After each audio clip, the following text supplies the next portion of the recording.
Hello everyone, my name is Ankit Verma. Today we are going to make program to check number is even or odd in Python using spider.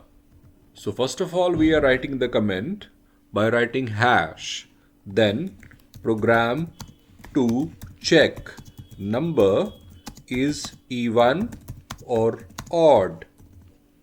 So we are taking a number, let's say n equal to 20. So in the memory, one variable is created whose name is n and the value we have given is 20. Here we are using if-else condition. So we are writing if number mod 2 equal to 0.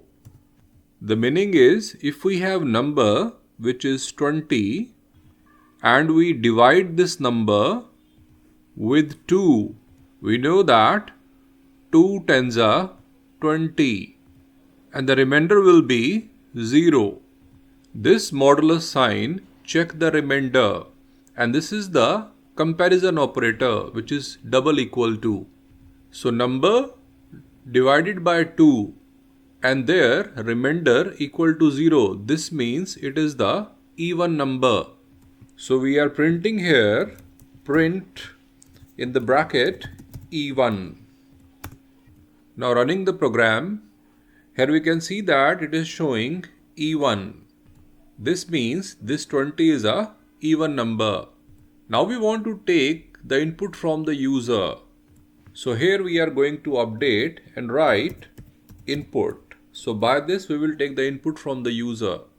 Now running this code, here we can see that it is not asking anything, but we are entering, let's say 20, enter.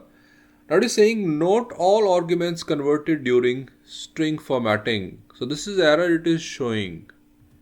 Whenever in the Python we take some input that is by default of string type. So we are going to typecast it to integer. So here we are using int and at the last we are putting the bracket.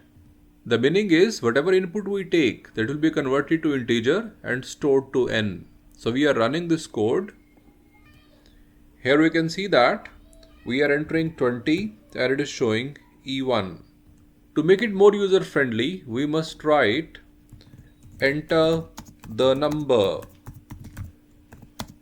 Now run the program. Here enter the number. Let's say 20 I am entering. It is showing even number. Again I am running the program. Let's say I am entering 7. This is not an even number. I am entering, you can see that there is no output. That means to handle the odd number we have not given anything. So here after this printf we are going to write the else statement. Else means if the number is not divisible by 0 it will come to else part. And here we will write print odd means the number is odd. Now again running this program and here if we are writing 7 we can see that it is saying odd and again if we are writing 20 this is even. So by this program we can find even and odd number. So that's all for today. Thank you.